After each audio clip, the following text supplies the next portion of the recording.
What day is that it? behind? Who's that behind you there? No, don't. That's not there yet. Don't worry about that. Just a creeper back there. What day is it? It's Friday. It's Friday. What, the 17th? The 17th. So by the time this drops, it'll probably be, probably February. February first week or something, second week. Yeah, but we're halfway through the first month of 2020. How do you feel? Good, real good. It's one of those, like, it's hard to believe that it's already the 17th. Starting to see like all the orders coming in for February, and it's like, holy crap, we're already working on February stuff. So, but we've even got some orders for March and April. But it's been a busy month. It has been a busy month. It's one of those things. I think I told you yesterday. Like at the end of the day, sometimes I look back and I'm like, man, I did not get anything accomplished that I planned to, but I got so much accomplished today. Like, it's just that's kind of how the month has felt. Like, lots of stuff has happened and been accomplished, but it's not really what I thought it was going to be. Yeah, it's a different feeling this year. Good feeling. 2020. I mean, we've kept our same core from last year as far as like what we do and what we're good at, and we kind of built on it this year. Mm-hmm. Built a lot of relationships that are flowering, and it's good. I am looking forward to my little mountain getaway next week. Not gonna lie. I'm looking forward to that for you, and I remember that it's on your calendar. I don't know if you always remember that it's on your calendar. Don't. Nobody watching even knows what you're talking about, Andrew. So I have to tell this story real quick, and then we'll get into the Q&A. Richie is on the phone with somebody, and he's like, I promise you, I will be on this call. Promise you. And he tells me about it afterwards. I'm like, bro, you're not going to be in the office that day. And sure enough, he's not going to be in the office that day. Fortunately, it's a call that I'm more than capable of taking. And to make matters worse, Ethan is doing this video right now. He also does some sales calls and stuff for us. So he's making some sales calls. And so he goes, Rich, I got this guy, this advisor. I'd love for you to follow up with him. Can you call him today at 3? And my first response was, yeah, put it on my calendar. Make sure it's clear. Put it on there. I live and die by the calendar. I think I literally said that. Yeah, that's exactly what you said. And then right after that, we talk about this call, and you're like, bro, you're not even here. It's right on your calendar. And I'm like, no, it's not. And sure enough, it's right there. I'm like, Ethan, you didn't hear that, man. Don't even. Yeah. Apparently, you died by your calendar that day. Gosh, that was. I need that. Yep. So Breckenridge. That was a good time. Yeah, that was funny. But anyway. All right. Well, I don't remember who went first last time, but if you want to go first this time, I think that that's easy. But first, what is it? Something behind you there. What is that? There's a handsome gentleman behind you. Okay, I'm going to tell that story, but I'm going to make you answer a question first. Okay. Okay, ready? Go. I'm ready. I have 2 questions for you. Okay. One, easy, no problem. The second one was a text message string that I got. Okay. And I'm just going to go through that and you can answer those. Okay. Okay. All right. All right, question number 1, are you an FMO? And I think the root question to this, because we get the question, the root question is really, what is my commitment to work with you? That's really what they're asking when they ask that, so that's my first question. Yeah, we are not an FMO. That's the easy answer. We're not an FMO. No way. I need that, actually. No, I don't. I got the string. Yeah. It's gone. We are in no way owned by or officially affiliated with any FMO, IMO, NMO, anything like that. We call ourselves FMO agnostic. We don't really care where your contracted relationships are, and that's kind of getting to the root of your question, Rich. Like, how much of a commitment is there? Really, when you're working with RA, you're only really committed to the campaign that you're running. We obviously love to set up long-term relationships and work out things like that. But the reality is we don't have any kind of contracted relationship with you. The contracts that you have with your FMO can stay right where they are, or they can move whatever you want to do. That's entirely up to you. We have removed ourselves from that part of the conversation. Nailed it. Yeah. Our number one motivation is that you write good business. We don't care where it is. We just want you to write good business. Right, because you're right. You come back. Right. And we are partnered with FMOs, so you may be working with us because of your relationship with your FMO. And we'll never, Yeah, we're never going to steer people away from their FMO, especially Never, when they yeah. when they have come to us through an FMO partnership, and we do have some agreements with those FMOs that we won't do that. But if you're seeing this and you're independent and you're not hearing from us from your FMO, you're welcome to work with us. There's no restrictions there. If you're thinking, hey, my FMO could benefit from a relationship with RA, feel free to introduce us as well, because we like to work with everybody. And make it possible for financial advisors, regardless of their FMO relationship, to have access to really great digital marketing. Everybody who will run the programs the right way. There's a caveat there. There's that caveat. So you might have noticed something back here.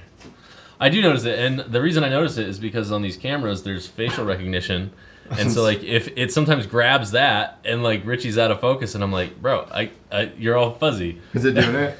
Yeah, it's doing it. Oh, it's so funny. So it's literally a 36-inch head of you. That's a good look, though. It's a nice hat he's got on. Yeah, it's like I can just ask you questions sometimes. Like, man, I'm thinking about getting another coffee. You think that's a good idea? He does. He does think it's a good idea. He does it. Hey, you think I should, get a snack? Yeah. Okay. All right. It's just a friend. You guys stick me out here in Colorado by myself. Like, I gotta have a friend that I can just talk to. You can hang out with, sit on the couch with, read a book, watch a TV show. Yesterday, I'm doing my reading in the morning, and I was here at obviously this desk, and I had you right here on the couch, and you were just hanging out, man, just having coffee, and you were. I'm gonna get one of those. but it's gonna be like a torso plus head, so it's gonna be like maybe shirtless, so we can see that really cool rib tattoo. There is an image like that of you out there that I think I could snag. Don't you dare talk about my rib tattoo. Question number 1 for Richie Hurdle. I was young. It was dark. Okay. No, you know what? Let me just let me 2 seconds on that. First tattoo.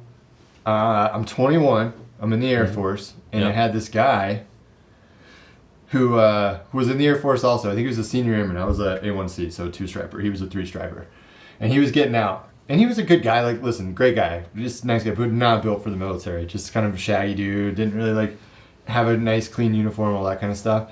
Mm-hmm. And so he's going to separate honorably, and he's going to go be a tattoo artist. That's what he did, like, in his part-time and stuff. And so I'm like, okay, so he had given a couple of people in the shop a tattoo, and, of course, like, it's a good deal because you know him and all that kind of stuff. So I'm like, maybe I'll go over there. And, I always like, The Rock and, like, WWE growing up and stuff. And, like, those tribals, man, are so sick if you have muscles. Like, so I'm like, I'm going to put one right on my ribs, a tribal. If you have muscles. Yeah, and back then, I'm skinny now, but I was a good 50, 60 pounds lighter then, so even skinnier. Anyways, long story short, I go to his house and I get it done on his futon in his freaking bedroom in a condo in Minot, North Dakota. And butchered it, and I had to go get it redone again by a professional. And that's how you got hepatitis? And that's how I got hepatitis, yeah. No, clean needle, everything was good. But I had to go get it redone because it looked like a racing stripe after he was done. I'm like, what in the heck did I just put on my body? So it's doable now, but screw you, Andrew. I love that. I love that story. Anyway, question number 1 for Richie Hurdle. Okay. This has been the Make Fun of Richie Hurdle Day, apparently. That's fine. Except that my head is a fat head on your wall, so I don't know. I feel like. Okay. What is the number 1 problem with specifically seminars in digital marketing? What's the number 1 problem that we've seen industry-wide with all the seminars not all the seminars, but many of the seminars that we've run? From our viewpoint or from the advisor's viewpoint? Advisor's viewpoint, I would say the number 1 issue. Okay. Attendance. Yeah. Is that what you? Yep. Is that what you had? Yep. Attendance. I would say that's it because you have to look at it differently, and most of it's just an education thing. It's just like maybe it looks like a negative at first, but it's not. You're just looking at it wrong. You need to switch that mindset, that mind frame. So, traditional. If you do like a mailer or a referral or whatever, and you invite them, they're kind of making the decision to call you, and so you get these micro buying decisions in that. With digital, yes, they're still making the commitment, but here's the difference. Here's the big thing: is like we all have these dumb things now. We're all on these 24/7 Would they have like what's it? Isn't there like a phantom ring disease and stuff out there now? Yeah. Like, this is the real deal. It's the real deal, and people are always, they're driving, they're at appointments, they're on the go, they're at kids things or grandkids things or whatever. So the problem is they look at it on their phone on social, flip through, and they see our ad, which stands out to them. You're gonna do a shortcut on this because I think it's genius. Or no, it's a vlog coming up, right? Yeah. About how like imagery and how you got to pinpoint focus on me, and if it catches my eye, okay, maybe I'm interested now. Yep. So we do that. We put ads in front of them. They're interested in that moment. They go through, they click, and they do their thing. And it's it's more cost effective. You get a lot more traction, all this stuff. But then right after they hit submit, they get called back by their doctor or whatever. So we're dealing with life. We're dealing with on the go. So you have to take those things. Also, nobody wakes up credit card in hand in the morning in their bed, scrolling through Facebook, just waiting to buy something. It doesn't happen. We're putting something in front of them they didn't expect necessarily. It intrigues them. Yes, I do want that info. They sign up for it. And so sometimes on the back end, 50% attendance can seem like a bad thing to an advisor who's used to maybe a little bit higher, paying more on a seminar or for a mailer. So look at it ROI wise a lot of times, and look at it, you're building a database, so you're staying in front of these people, you're going to have remarketing capabilities. Like, there's a lot that goes into digital. Yep. I think it's, while it is the number one, I'm glad you kind of clarified from the advisor's perspective from our perspective, because from the advisor's perspective, especially advisors that haven't done a lot of digital marketing, that they think it's a problem.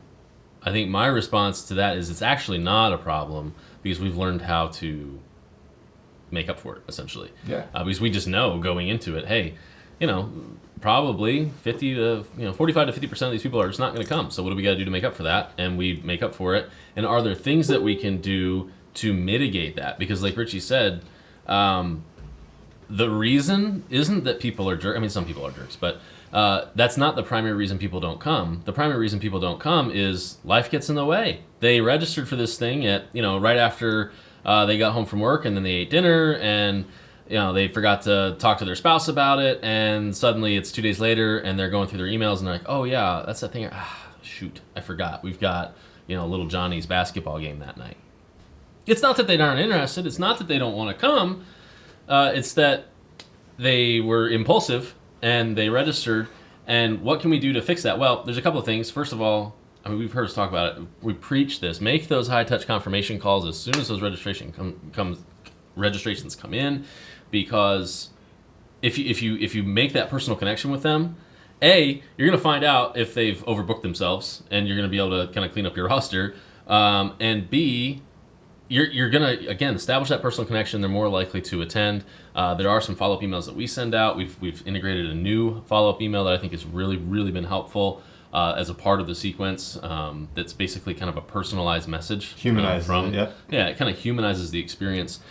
We feel like that's been really, really helpful. We have one advisor that just absolutely crushed it, because he sends handwritten notes basically to each household that registers, and it's a small thing, and it costs him 50 cents a mailer, and he probably spends a total of 40 minutes writing these notes and mailing them out to the group. But his attendance was 78%. I mean, it was really, really strong. So little things matter is what you're saying. Sounds like yeah. I mean, it's no one big thing that's causing attendance to be only 50%. It's all these little tiny micro deals, and the way to fix that, or the way to I guess mitigate. It's not really a way to fix it, but a way to mitigate it and reduce the no-show rate is all these little things that you can do to establish that personal connection with the registrant. If you're interested in that, I did just shoot this shortcut literally on this card from that advisor. Little Things Matter. We'll link it in the description. That was a lot of fun. I want to back up just for a second, because you said something that I think is a key foundational shift for what we're talking about. Mm-hmm. And it's simple, but you have to think of it in this way. Just because they didn't show doesn't mean they didn't want to. Mm-hmm. So it's a dumb thing, but that's the reality. Like, so let's say you had 60 buying units register for this event. Mm-hmm. 30 of them show up. First of all, that's a pretty dang good campaign. 30 units that you're in front of. Really good. Come on. Yeah. 30 units didn't. Are you going to be... two things. focus on what you got. The ROI in 30 units showing up is going to be mega. Right. So come back and do it again, that type of thing. The other thing is those 30 units, we've got the bolt-on. Okay. That's my second question. Well, okay, skip that for a second. Got the bolt-on. I won't talk about what it is yet. Okay. But you threw me off my game there. I'm sorry. Okay, I got it. Those 30 people that registered at one point made a decision. I want this information. I need to go to this event. Right. So just because they didn't come, don't get all salty that 30 didn't show up. Right. You view it as an opportunity. It's literally an opportunity for engagement. Send them one of these, cards post-event. Be like, hey, I know you didn't show up, but I know you need this info. I'm here for you when you're ready. Then they're going to sign up for your next one and come to it. So or they're going to schedule a one-on-one appointment. Or a one-on-one appointment. You're exactly right. It's a mindset thing. We can't view those people as lost opportunities, but as new opportunities for a different thing. I think that's the key with the no-shows. Don't get in this bad headspace of like, oh man, 30%, 30 people didn't show up. Oh man, I can't believe how bad that is. Okay, well first of all, 30 people did show up. 30 households did show up. The 30 that didn't, yeah, okay, that sucks in that moment, but now you have a new opportunity with those people. You've already spent the money on the marketing. Don't waste the opportunity. Make sure you capitalize on all those names because those are yours. I mean, you follow up with them because, like Richy said, they were interested, and maybe a small handful of those people thought they were interested. They really didn't. It wasn't a good fit for them. That's why they didn't come, or maybe you kind of dequalified them and they didn't come. So just remember that the bulk of those people that didn't come there's still some really significant opportunity there. Good quality, yep. And you shouldn't give up on them. I think that the advisors that have the most success with digital marketing have a process post-event. It's not. I mean, people have been doing seminars for years. There's no magic bullet there. But the ones that are really seeing the greatest success with digital marketing and seminars have a process for post-event. I feel like that's a lead into a question that you might have. Sure is. Okay. It sure is. Do you think so? Do you think that's a good? Okay. Yeah. He's in. So the second question, and this one I was talking to an advisor over in New Jersey. You probably know who I'm talking about. And the question was, how does the Bolton Campaign work? Because we had talked about them needing a process for their post-seminar. Whew, good one. Man, listen, again, we take those 30 buying units that didn't show up and we see opportunity all over it. And it's not like, oh, we can make more money off this, Andrew. Like, let's upsell this thing. It's, no, we can help this advisor see more people by capitalizing on what we've already done for them. So the bolt-on is included in all of our programs. And basically what it is it's a drip funnel that's housed inside of our, systems, our programs, software, whatever you want to call it. So it's not an extra cost to you. There's no monthly commitment. It's basically, hey, team, these people didn't show up. Can you throw them into the funnel? And we'll say, absolutely. We'll take them. We'll put them into the funnel. In every single email, we basically try to just teach them something. It doesn't have to be anything major. Just teach them a little jewel and then bring that little jewel back to home where it's like, if you want to know how this applies to you specifically, you need to get with advisor. And then we'll put a link to your calendar in there and they can schedule an appointment. And, it's a great value. It's not, you're not going to, you're not going to see 30 of 30 come through that pipeline. But you are going to stay top of mind. They'll probably come to a future event and they'll probably get a couple that click that link and schedule direct. So, it's a great value and it's included and, we like it. I have anecdotal evidence that it works. By the Mm-hmm. way. I just got an email this Monday from an advisor who had run, I think he's run 5 or 6 campaigns with us now, and had put several, 75 or 100 names into the bolt-on. And he emailed me and said, Andrew, what are you sending to these people? Because I've gotten 5 appointment requests from them, and that's about 4.5 more than I thought I was going to get. And part of that was I had set the expectation, hey, this thing's not going to blow your doors off. Which is typical too. We typically see a handful. It's not, you're not going to get 30, like we just said, you're not going to get 30, but he got 5 appointments, and you know what? He's met with 3 of them, and all 3 were good. So it was one of those situations where, look, again, not going to blow your doors off, but it's not going to cost you anything. Why wouldn't you do that? Why wouldn't you? You didn't backcharge him, Andrew, for those? I know I should have. Get in there and send an invoice. I know I should have sent an invoice for Each that. one. But I just thought that was really interesting because he's like, he's kind of a funny guy. We talk a lot, and I got 5 appointments, and that's 4.5 more than I expected out of this thing. That's funny. Like, there you go. There you go. We do have a little experience in this. So. Okay, we only have like 5 minutes left, so Okay. what I want to do, I'm on Facebook the other day, and I get that little cha-ching message thing or whatever. Mm-hmm. It's an advisor who just started asking me a few questions. So they're pretty low hitters and they're pretty direct, but I thought, why not? Let's just read All it, right. see what you say. I'm gonna answer these as if they're a text message. So I'm gonna keep them to one sentence. Okay. Ooh, One or whoa, two sentences. quick fire. I'm gonna try. Okay. Okay, so it's funny because he did give some pre-context. Basically, there's 4 companies that this guy's in a group with other advisors. There's 4 companies that they're considering. Most of them are tired of a big dog that you're probably thinking of in your mind right now. Mm-hmm. And so they want other options. So he threw us out, and so he says, what is your pricing model? That was his first question to me. Okay. Short answer for that: we are a flat fee shop. We charge 1 fee for every program, and that comes with, certain guarantees and expectations. We don't charge per unit. We don't charge per lead necessarily. It's just, here's your package. Here's how much it costs. Yeah. Okay. Perfect. What is that cost? Was his next question.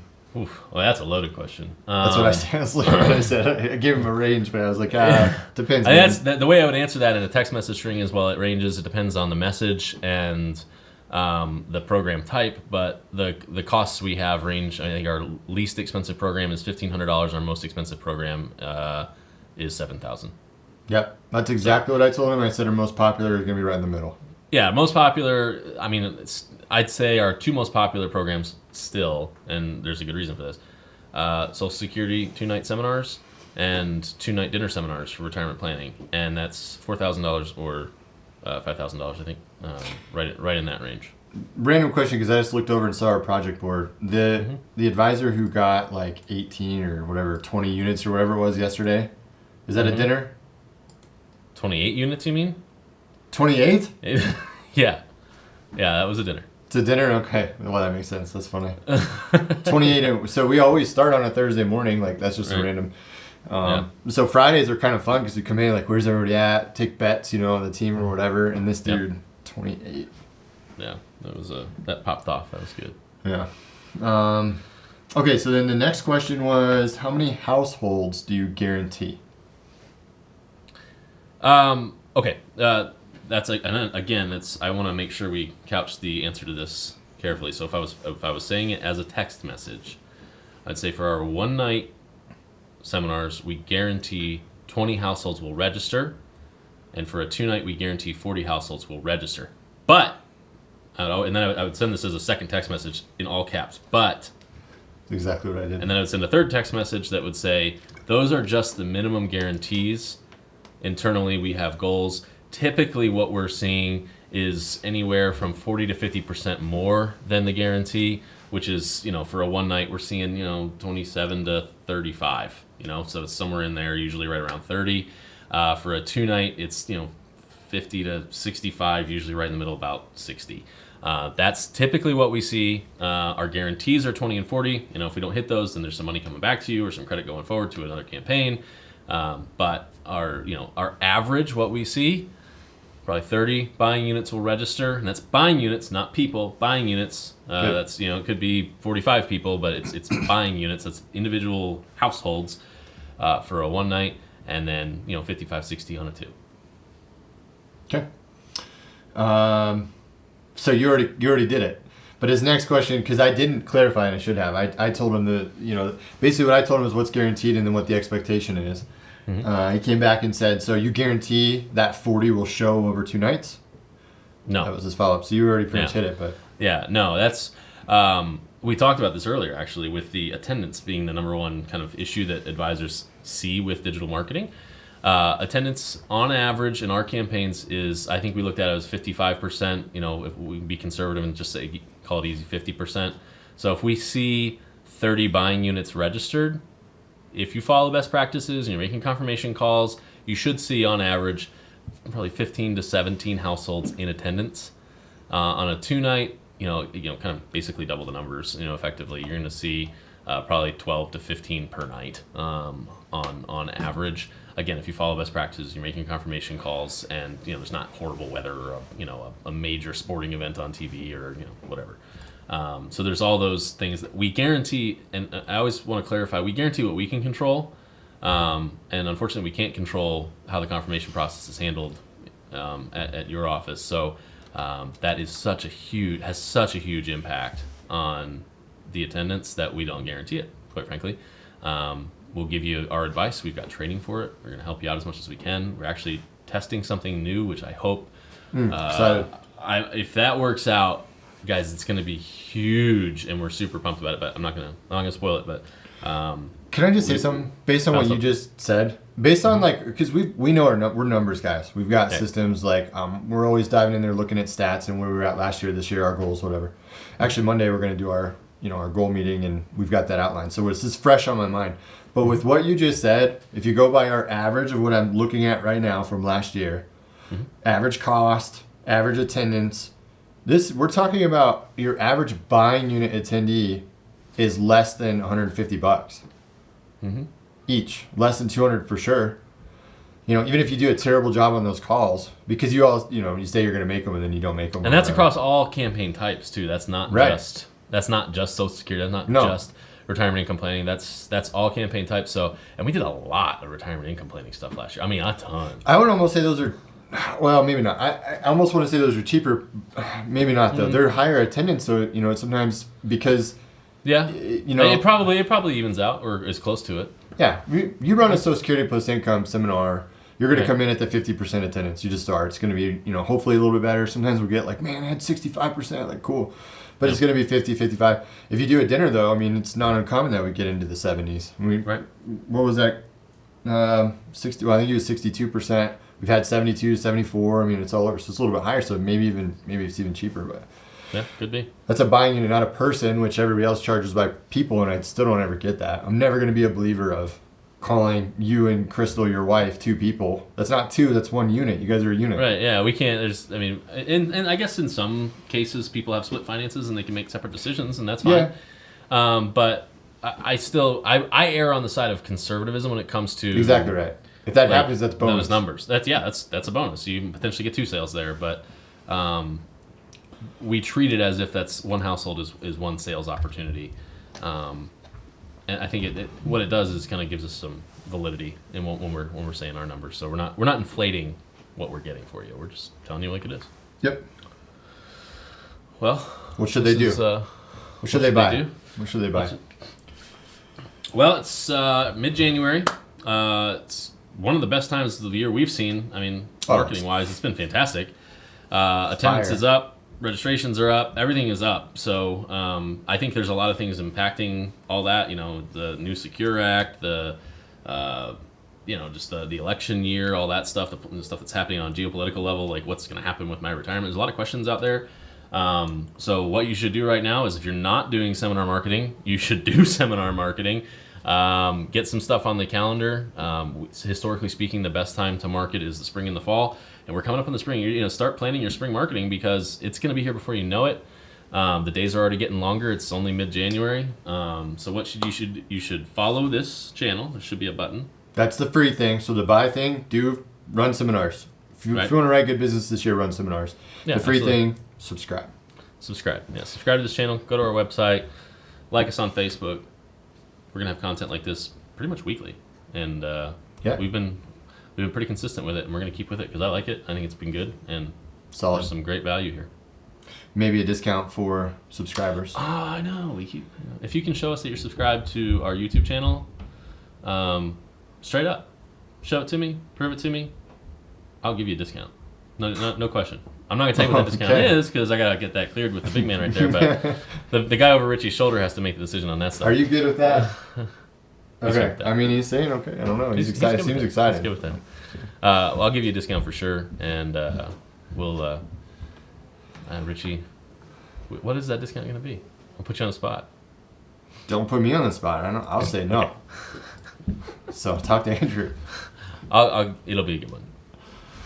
Sweet. Well, thank you for watching. We appreciate you guys. We enjoy this content. It'll keep coming, And fire your questions at us. Give us a call. Phone number. Everything's here. Website. Go do it. Happy selling. Go get it. Later.